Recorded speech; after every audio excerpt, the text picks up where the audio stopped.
Hello दोस्तों, अस्सलाम वालेकुम। वेलकम है, स्वागतम है, खैर मकदम है आपके अपने ही चैनल ऐमन एकेडमी पर। हम आज फिर आपके लिए लेकर के आ गए कहकशां उर्दू धुअम क्लास 12th की।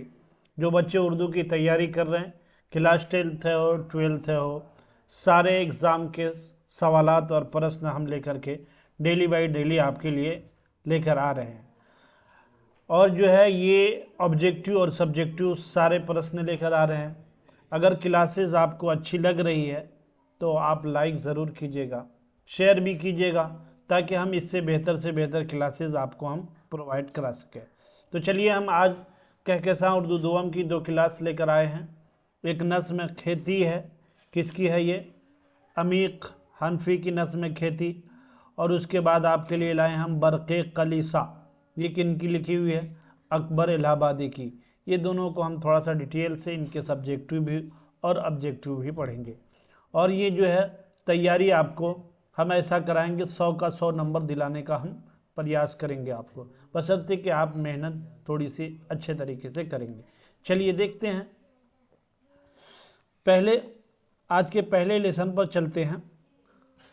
सबक नंबर 14 है। क्या है सबक नंबर 14?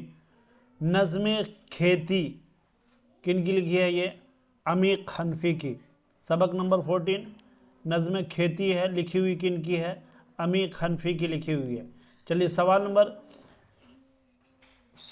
1 2 4 गायब हो गया। चलिए देखते हैं, नज़्म खेती तमाम इंसान किसकी खेती है? ये सवाल नंबर 7 से देख लेते हैं।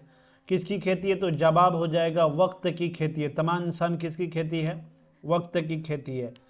सवाल देखेंगे 8, अमीक हनफी को किस अदबी तहरीक से वाबस्ता है? अमीक हनफी को किस अदबी तहरीक से वाबस्ता है? तो इसका जवाब क्या हो जाएगा? जदीद अदबी तहरीक से वाबस्ता है। किसको? अमीक हनफी को। सवाल नंबर 9 देखेंगे, अमीक हनफी का इंतकाल कहाँ और कब हुआ? अमीक हनफी का इंतकाल कहाँ और कब हुआ? तो इसका राइट आंसर हो जाएगा, जवाब हो जाएगा 1988 ईस्वी में दिल्ली में अमीक हनफी का इंतकाल हुआ। चलिए सवाल नंबर 10 देखेंगे, अमीक हनफी ने किस मजमून में एमए किया? किस मजमून में अमीक हनफी ने एमए किया? तो इसका राइट आंसर हो जाएगा तारीख़ और सियासियात में। जवाब क्या हो जाएगा? तारीख़ और सियासियात में इन्होंने क्या किया? क्या किया इन्होंने? एमए किया। कौन? अमीक हनफी। चलिए सवाल नंबर 11 देख लेते हैं। अमीक हनफी ऑल इंडिया रेडियो में किस ओहदा से सुबुकदोश हुए? सुबुकदोश का मतलब जानते होंगे आप लोग, किस ओहदे से रिटायर हुए? तो जवाब हो जाएगा स्टेशन डायरेक्टर के ओहदे से रिटायर हुए। कौन? अमीक हनफी। चलिए सवाल नंबर 12 देखेंगे। कौन सा सवाल? सवाल नंबर 12, अमीक हनफी का पहला मजमूए कलाम कौन सा है? पहला मजमूए कलाम अमीक हनफी का कौन सा है? तो याद रखिएगा, जवाब हो जाएगा तरक्की पसंद तहरीक से मुतासिर थे। कौन? अमीक हनफी। इसका जवाब यहाँ पे सही नहीं दिया गया। अमीक हनफी का पहला मजमूए कलाम कौन सा है? तो इसका राइट आंसर ये सही नहीं है, तरक्की पसंद तहरीक से मुतासिर थे। यहाँ पे ये जवाब इसका गलत दिया गया। चलिए सवाल नंबर हम 13 देख लेते हैं। सवाल नंबर 13 हो जाएगा आपको, अमीक हनफी की एक तनकीदी तसनीफ़ का नाम क्या है? तनकीदी तसनीफ़ का नाम क्या है? तो जवाब हो जाएगा शोले की शनाख्त है। ये किन की तसनीफ़ का नाम है? तो अमीक हनफी की तनकीदी तसनीफ़ का नाम है। चलिए समझ गए होंगे आप लोग। चीज़ें अच्छी लग रही है तो आप जो है लाइक कीजिए क्लास को, कमेंट बॉक्स में ज़रूर लिखिए कैसी क्लासेस आपको लग रही है। चलिए सवाल नंबर 15 देखेंगे, मौसीकी की शख्सियत पर अमीक हनफी ने मबसूत किताब लिखी। जवाब किससे मबसूत लिखी? तो उस्ताद रजब अली खां के नाम से इन्होंने किताब लिखी। कौन? अमीक हनफी ने।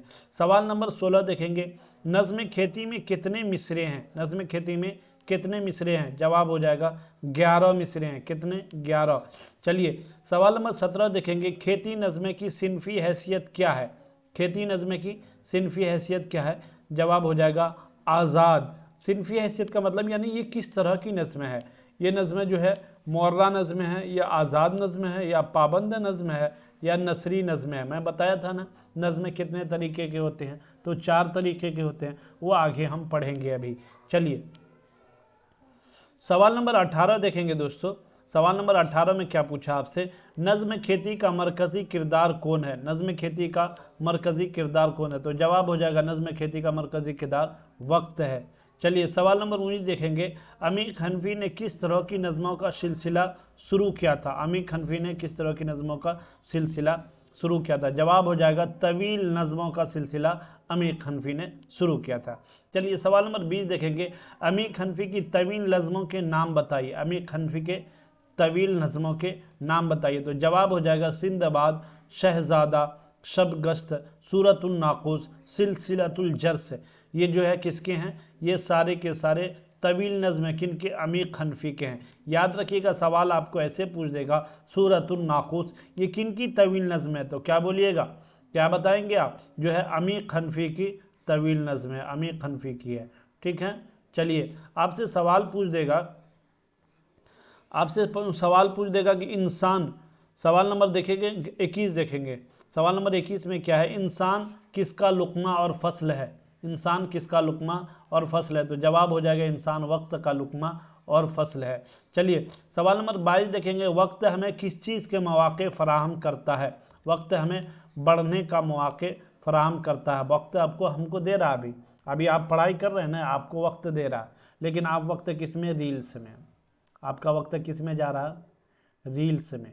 आपका वक्त जा रहा है सॉन्ग सुनने में। किस में जा रहा है? सॉन्ग सुनने में। आपका वक्त जा रहा है फिल्में देखने में। इन सारी चीज़ों में आपके वक्त बर्बाद हो रहा है। लेकिन वक्त हमें फलने का, फूलने का और बढ़ने का वक्त दे रहा, लेकिन हम उसको इस्तेमाल नहीं कर रहे हैं। तो इसलिए कहा गया कि वक्त जो है एक खेती है, अगर उसमें जैसा बोएंगे आप उसी तरह से आप काटेंगे फसलें। अगर फसलें अच्छी नहीं बोए, आप फिल्में देखने में, गाने देखने में, रील्स देखने में और मस्तियाँ करने में ज़िंदगी गुजार दी, तो फसलें भी ऐसी ही उगेंगी। अगर अपना वक्त आपने पढ़ाई में दिया, अच्छे से काम में लगाया, थोड़ी सी मेहनत की, थोड़ी सी तवज्जो दी, तो आपको फसल उसका वैसा ही मिलेगा।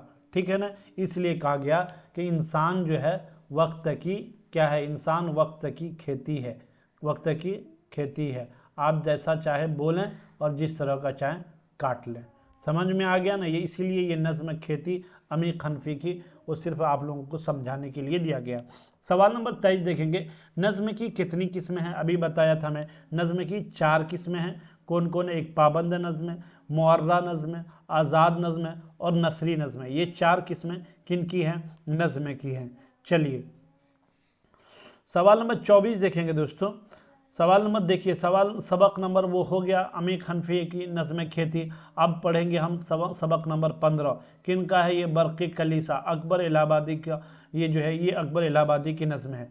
चलिए इसको देख लेते हैं। सवाल नंबर 24 है, अकबर इलाहाबादी किस पर्चे के नवरत्नों में शामिल हैं? किस पर्चे के नवरत्नों में शामिल हैं? तो जवाब हो जाएगा अवध पंच के नवरत्नों में शामिल है। कौन? अकबर इलाहाबादी जो नज़्म निगार थे। सवाल, नज़्म बरक़ी कलीसा किस शायर की तख्लीक है? बरक़ी कलीसा किस शायर की तख्लीक है? तो जवाब हो जाएगा अकबर इलाहाबादी की तख्लीक है।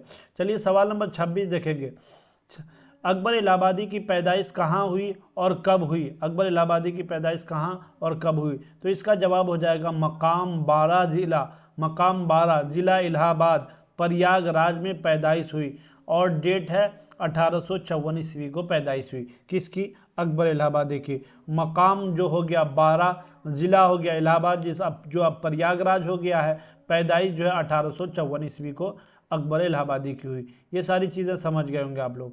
चलिए सवाल नंबर 27 देखेंगे दोस्तों, अकबर इलाहाबादी के घर का माहौल कैसा था? सवाल हो जाएगा आपको सवाल नंबर 27, अकबर इलाहाबादी के घर का माहौल। तो जवाब हो जाएगा मजहबी माहौल था। किनके? अकबर इलाहाबादी के।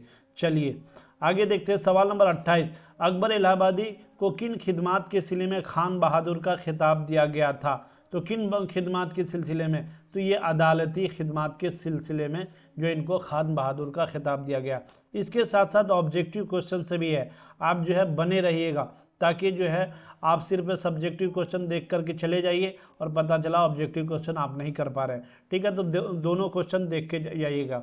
चलिए सवाल नंबर 29 देखेंगे, अकबर का एक बेटा जो 13 साल की उम्र में इंतकाल कर गया, उसका नाम क्या था? तो जवाब हो जाएगा उसका नाम क्या था? हाशिम था। ठीक है, चलिए सवाल नंबर 30 देखेंगे, बरक़ी कलीसा कैसा नज़्म है? बरक़ी कलीसा कैसा नज़्म है? तो जवाब हो जाएगा बरक़ी कलीसा जो है किसा? ज़रीफ़ाना नज़्म है। समझ गए। सवाल नंबर 31 देखेंगे, अकबर के अलावा या अकबर के अलावा नहीं है, अकबर की वालिदा, अकबर के वालिदा का क्या नाम था, वालिद का क्या नाम था, अकबर के वालिद का क्या नाम था, जवाब हो जाएगा तफज्जुल हुसैन, अकबर के वालिद का नाम तफज्जुल हुसैन। याद रखिए यह चीज़ें, आपसे कभी भी पूछ लेगा तो फिर आप कंफ्यूज मत हो जाएगा। सवाल नंबर 32 देखेंगे दोस्तों, अकबर इलाहाबादी ने अपने नज़मों में किस तहजीब व तमद्दुन को तंज का निशाना बनाया, किसका, तो अंग्रेजी का, अंग्रेजी तंज का, अंग्रेजी, चलो अंग्रेजी तंज का निशाना बनाया, अंग्रेजी तंज का निशाना बनाया। चलिए सवाल नंबर 33 देखेंगे, बरके कलिसा में शायर ने गुलशन फितरत की बहार किसको कहा है, बरके कलिसा में शायर ने गुलशन फितरत की बहार किसको कहा है, ये सब्जेक्टिव सवालात आपसे बार बार पूछा गया, तो जवाब हो जाएगा मिस को कहा है, जो इस नज़्म की मिस है उसी मिस को गुलशन फितरत की बहार कहा। ठीक है, ये बार बार सब्जेक्टिव सवालात में आता है।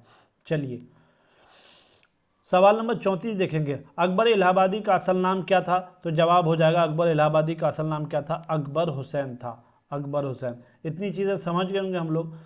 सवाल नंबर 35 देखेंगे, अकबर इलाहाबादी के दादा का नाम क्या था, अकबर इलाहाबादी के दादा का नाम, तो जवाब हो जाएगा सैयद फजल मोहम्मद, सैयद फजल मोहम्मद किसका, अकबर इलाहाबादी के दादा का नाम था। ठीक है, समझ गए। सवाल नंबर 36 देखेंगे, दौलत इज्जत व ईमान किसके कदमों पर शायर निसार करना चाहता है, शायर जो है किसके कदमों पर दौलत निसार करना चाहता है, कुर्बान, निसार का मतलब होता है कुर्बान कर देना चाहता है, तो जवाब हो जाएगा कलीसा के मिस पर जो है ये अपनी दौलत को कुर्बान कर देना चाहता है।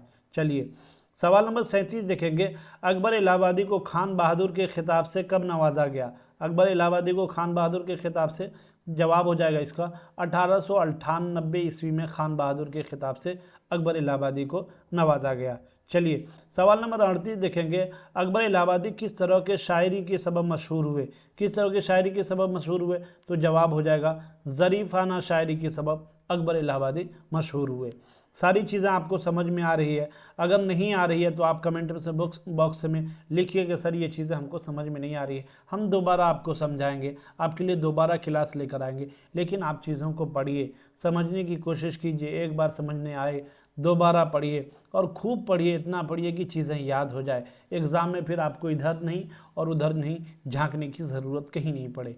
चलिए सवाल नंबर 39 देखेंगे, शायर को मिस कहाँ मिली थी, अभी बताया, जवाब कलिसा में मिली थी, कहाँ में मिली थी मिस, कलिसा में मिली थी। चलिए सवाल नंबर 40, अकबर का बचपन कहाँ गुजरा, सवाल नंबर 40 अकबर, तो जवाब हो जाएगा दाऊद नगर और सोमराम वगैरह में जो है अकबर का बचपन गुजरा। ये चीज़ें क्लियर हो गई। सवाल नंबर 41 देखेंगे, अकबर इलाहाबादी अदालत के मुसन्निफ़ी से कब शुबुकदो से हो, मुसन्निफ़ी नहीं है ये, मुनसिफ़ी है, मुसन्निफ़ी नहीं मुनसिफ़ी।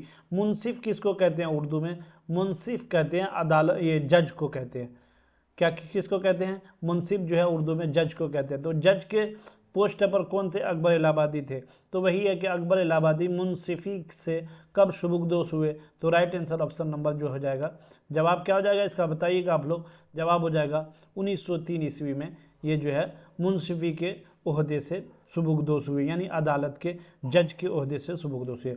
सवाल नंबर 42 देखेंगे, अकबर इलाहाबादी की ज़ख़ीम कुल्लियात में कितने दीवान शामिल है, तो कितने दीवान शामिल है, तो जवाब हो जाएगा 4 दीवान शामिल है, 4 दीवान शामिल है। ठीक है ना। चलिए ये हो गए आपको सब्जेक्टिव सवालात। अब हम आपके लिए लेकर के आए हैं, अब ये जो है सवाल नंबर 42 देख लीजिएगा फिर से एक बार, कि अकबर इलाहाबादी की ज़ख़ीम कुल्लियात में, अकबर इलाहाबादी की ज़ख़ीम कुल्लियात में कितने दीवान शामिल हैं, तो जवाब क्या हो जाएगा 4 दीवान शामिल है, कितने, 4 दीवान शामिल है। चलिए सवाल नंबर देखेंगे 1, मारूजी सवालात, क्या ये मारूजी सवालात, यानी जिसको हम ऑब्जेक्टिव क्वेश्चन कहते हैं, वही सवालात आपके लिए लेकर के आ गया हूँ। तो हमने ऑब्जेक्टिव पढ़ लिया, अब सब्जेक्टिव पढ़ लिया, अब जो है हम ऑब्जेक्टिव पढ़ेंगे। ऑब्जेक्टिव के सवालात को एक एक को आप पहले इसका जवाब देने का कोशिश कीजिएगा, ताकि मैं जो पढ़ाया हूँ तो वो समझ में आए कि आपने कितना उससे समझा है और कितना जो है आपने अपने अंदर उसको बैठाने की कोशिश की है। देखिए बच्चे क्या होते हैं, आप अक्सर यही सोचते हैं कि 100 नंबर का उर्दू होगा, 30 नंबर ला करके भी, 33 नंबर ला करके भी पास ही तो होना है। पास तो सब होता है मेरे दोस्तों, पास तो सब हो जाता है।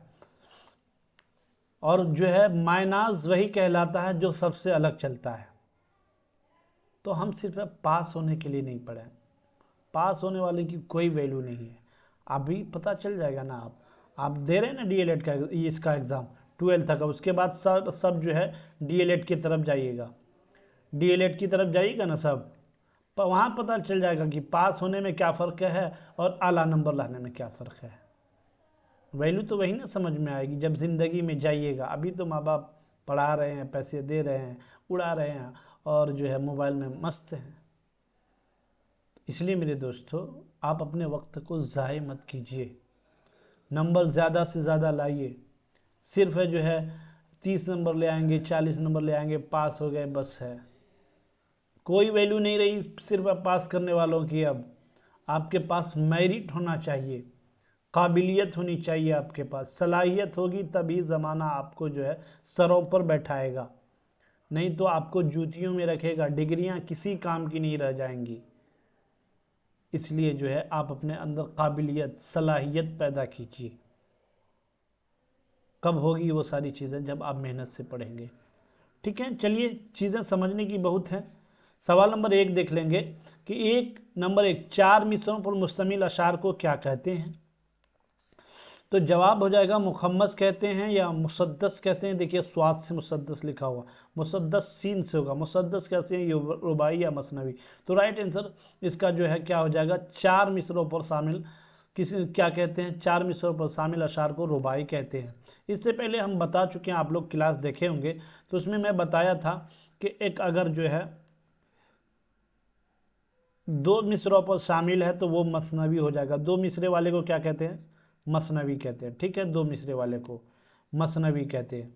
और वही 3 मिसरे वाले को 3 मिसरे वाले को क्या कहते हैं, सोलासी कहते हैं।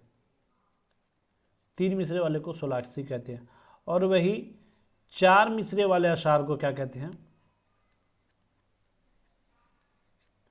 4 मिसरे वाले को क्या कहते हैं, रुबाई कहते हैं। क्या कहते हैं, रुबाई कहते हैं। 4 मिसरे वाले को रुबाई कहते हैं। वहीं हो जाएगा आपको 5 मिसरे वाले को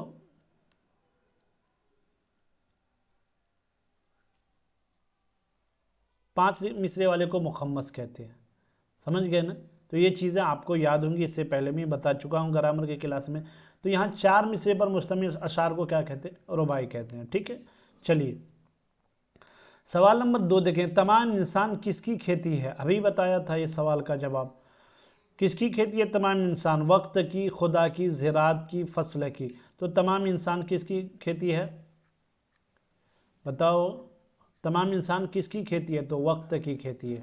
तमाम इंसान किसकी खेती है, वक्त की। आप लोग हमसे पहले जवाब देने की कोशिश कीजिए, क्योंकि आप लोग पढ़ चुके हैं ये सारी चीज़ें, क्लासेस को शेयर नहीं कर रहे हैं आप लोग।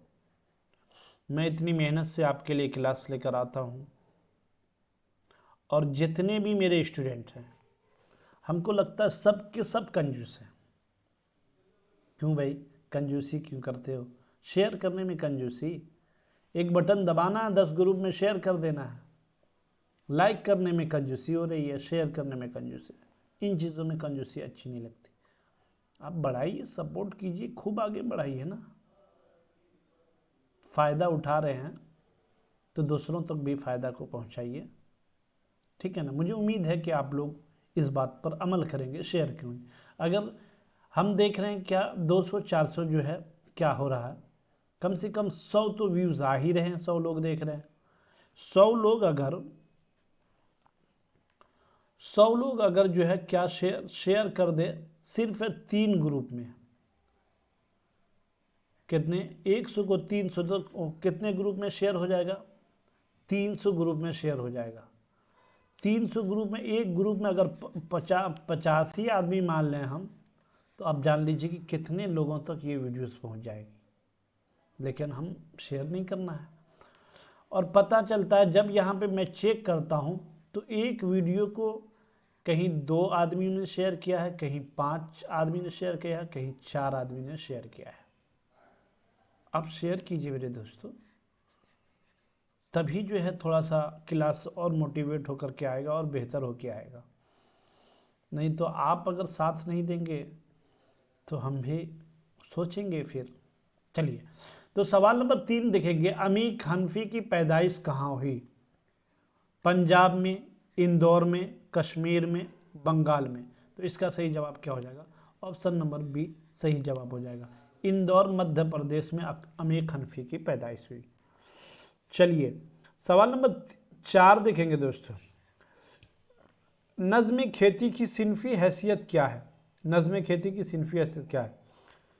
तो पाबंद नज़्म, नज़्म मुअर्रा, आज़ाद नज़्म, या इनमें से कोई नहीं। तो नज़्म सिनफ ये जो है कौन सी नज़्म है? ये आज़ाद नज़्म है। कौन सी है? नज़्म खेती आज़ाद नज़्म है। ठीक है, समझ गए आप लोग, चीज़ें अच्छे से समझ रहे होंगे। कहीं पे कोई डाउट लगे तो आप पूछ सकते हैं। चलिए, सवाल नंबर 5 देखेंगे, नज़्म खेती का मरकज़ी किरदार कौन है? वक्त, इंसान, किसान और खेती। तो नज़्म खेती का वक्त मरकज़ी किरदार है, वक्त है। इसमें जैसी खेती करेंगे आपको वैसा फल मिलेगा। चलिए, सवाल नंबर 6 देखेंगे, अमीर हनफी ऑल इंडिया रेडियो में किस ओहदा से शुभुगदोश हुए? किस ओहदा से शुभुगदोश हुए? तो स्टेशन डायरेक्टर के, या नौकर की हैसियत से, या एडिटर की, या इनमें से कोई नहीं। तो right answer option number A सही हो जाएगा। स्टेशन डायरेक्टर की हैसियत से अमीर हनफी शुभुगदोश हुए। चलिए, सवाल नंबर 7 देखेंगे, अमीर हनफी ने किस तरह के नज़मों का सिलसिला शुरू किया था? अमीर हनफी ने तवील नज़मों का, जदीद नज़मों का, नज़्म मुअर्रा का, आज़ाद नज़्म। Right answer option number A इसका सही जवाब हो जाएगा। तवील नज़मों का अमीर हनफी ने क्या किया था? सिलसिला शुरू किया था। समझ गए ना आप लोग?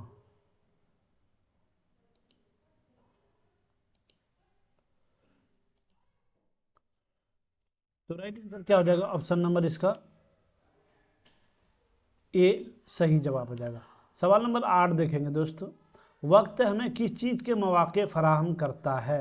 तो अभी बढ़े थे, पीछे हटने का, या चलने का, या इनमें से कोई नहीं, या आगे बढ़ने का। तो right answer option number A सही जवाब हो जाएगा, आगे बढ़ने का। चलिए, सवाल नंबर 9 देखेंगे, अकबर इलाहाबादी किस पर्चे के नौरत्नों में शामिल है? अकबर इलाहाबादी किस पर्चे के नौरत्नों में? तो अकबर के, या शाहजहां के, या अवध पंच के, या इनमें से सभी। तो राइट आंसर अकबर के जो है नौरत्नों में, अवध पंच के नौरत्नों में शामिल है। कौन? जो है अकबर इलाहाबादी। समझ देख लिए आप लोग। चलिए, सवाल नंबर 10 देखेंगे, नज़्म बरके कलीसा, नज़्म बरके कलीसा के शायर कौन है? सवाल नंबर 10, नज़्म बरके कलीसा के शायर कौन है? तो जो है अकबर, जमील मजहरी, अमीर हनफी, अल्ताफ़ हुसैन हाली। तो अकबर इलाहाबादी जो है क्या है? बरके कलीसा के शायर हैं। तो ऑप्शन नंबर ए इसका सही जवाब हो जाएगा। किसका? सवाल नंबर 10 का। सवाल नंबर 11, सवाल नंबर 11 जो है, सवाल नंबर 11 में है, अकबर इलाहाबादी की पैदाइश कब और कहाँ हुई? कब और कहाँ हुई? तो देखिएगा, अकबर इलाहाबादी 1854 प्रयागराज में, 1846 दिल्ली में, 1849 कलकत्ता में, 1853 पूना में। तो इसका सही जवाब क्या हो जाएगा मेरे दोस्तों? इसका सही जवाब हो जाएगा, अकबर इलाहाबादी की पैदाइश जो है प्रयागराज यानी इलाहाबाद में 1845 ईस्वी में हुई।